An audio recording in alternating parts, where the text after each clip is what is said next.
디지털 금이라고 불려오는데요. 이 비트코인의 딜레마 관련해서 풀어보도록 하겠습니다. 이 지난해 글로벌 금융시장은 자산별로 이 극명한 온도차를 보여왔습니다. 금과 은 그리고 미국 증시는 강한 상승 흐름을 이어갔지만 이 암호화폐 시장은 홀로 뒤처지면서 투자자들의 기대를 충족시키지는 못했습니다. 특히 디지털 금으로 불려오던 비트코인의 부진은 이 시장에 적지 않은 질문을 던지고 있다고 하는데요. 이 안전자산으로 자리 잡았다라는 평가와 달리 이 실제 가격 흐름은 위험 자산에 오히려 가깝다라고 합니다. 이 코인마켓캡 기준 따르면 지난해 12월 31일 이 말일 기준으로 비트코인은 개당 8만 8천 달러 선에서 거래가 됐습니다. 이 지난해 10월 초 사상 최고가였던 12만 4천 달러와 비교했을 때는 이 불과 석 달 만에 약 30% 정도가 하락을 하게 된 건데요. 이 연초와 비교했을 때도 약 7% 정도 낮은 수준이라고 합니다. 이 블룸버그는 비트코인의 지난해 4분기를 두고서 이 테라 루나 사태가 있었던 22년도 이후 가장 부진했다라고 설명을 했습니다. 이 새해 들어서도 크게 상황은 달라지지 않았고요. 이 최근 일주일간 비트코인은 8만 8천 그리고 8만 9천 달러 선에서 방향성을 찾지 못한 채 횡보하는 모습도 보여졌습니다. 이더리움 역시 부진했는데요. 이 시가총액 2위인 이더리움은 지난해 말 기준으로 이 연초 대비 약 12% 정도 하락을 하면서 2,900달러 선에서 거래가 됐습니다. 이 현재는 3,100달러 선까지 올라온 모습인데 이 암호화폐 시장 전반에 이 투심을 보여주는 공탐 지수는 100점 만점에 23점 수준으로 현재까지 이 극단적인 공포 구간에 머물러 있다라고 합니다. 이 투자자들이 언제든 이 추가적인 매도에 나설 수 있다라는 심리 상태로 풀이가 됩니다.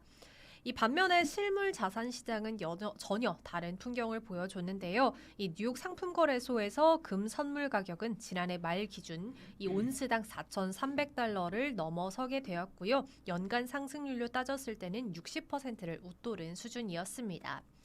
은 같은 경우에는 같은 기간 동안 무려 140% 넘게 올랐고요. 이 금보다 더 빠른 상승세를 보여줬습니다.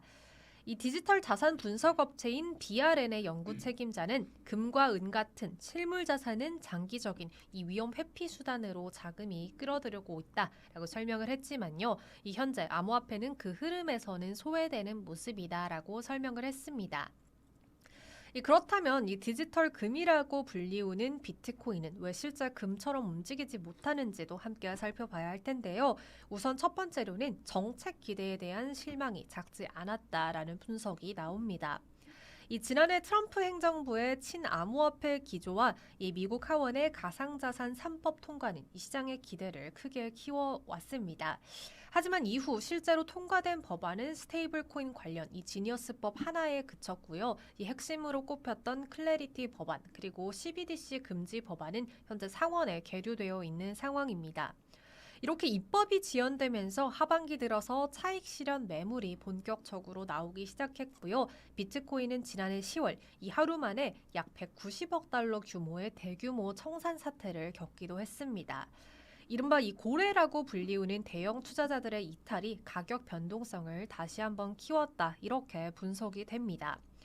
또 여기에 이 지정학적 변수도 크게 영향을 미친 모습입니다. 최근 미국 그리고 베네수엘라 간의 군사적 긴장이 고조되는 모습도 보였고요. 그러면서 이 자금이 금과 은 같은 전통적인 안전자산으로 이동하는 흐름이 함께 나타났습니다. 이 전문가들은 금과 그리고 비트코인의 탈동조화, 즉 디커플링 현상을 이 구조적인 차이에서 현재 찾고 있는데요. 이 IM증권 양현경 연구원은 금은 산업적 실수요, 그리고 각국 중앙은행의 수요라는 확실한 기반은 있지만 이 비트코인은 그렇지 않다라고 설명을 했습니다. 또 비트코인은 현물보다 이 선물이나 옵션 같은 파생 상품의 비중이 높고 이 레버리지가 크게 작용되기 때문에 한번 청산이 시작되면 매도세가 연쇄적으로 나타날 수 있다라고 설명을 덧붙였습니다. 그럼에도 이번 26년도 전망은 극명하게 엇갈립니다. 이 JP 모건 그리고 아크 인베스트먼트는 비트코인 그리고 금과 같은 가치 저장 수단으로 자리 잡았다라고 설명을 했고요. 이 올해 10만 달러 이상 27만 달러까지 상승할 수 있다라는 낙관론을 제시하기도 했습니다. 이 반면에 블룸버그 인텔리전스는 현재는 단순한 조정이 아니라 이 구조적인 침체 국면이다라고 설명을 했고요. 이 비트코인이 오히려 더 하락할 가능성도 배제할 수 없다라고 경고하기도 했습니다.